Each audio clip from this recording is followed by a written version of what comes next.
gas leak detection company, we are always looking at ways to improve our operations. With this in mind, something we are pursuing is gas leak detection with autonomous drones. The way that drones are flown right now is they need to have line of sight. An operator needs to be able to visually confirm that it will not hit an object. This creates two problems. Firstly, the areas that we fly in are remote, therefore we don't have line of sight. Secondly, are the sensors available in today's market accurate enough to find the leak?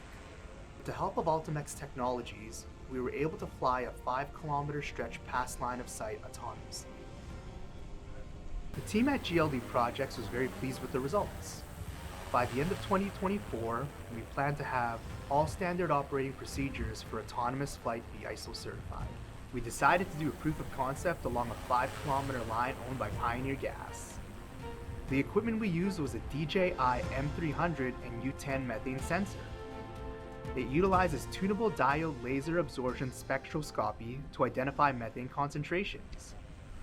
The environment we created was a 300,000 parts per million leak at a controlled location.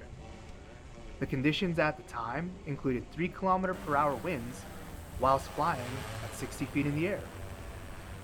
We operated the drone at different speeds and at peak speed could accurately find the leak at 14 kilometers per hour, reading at 360 parts per million per meter. I expect in the future that our drones will be a part of the fleet to replace helicopters and airplanes because of cost and flexibility.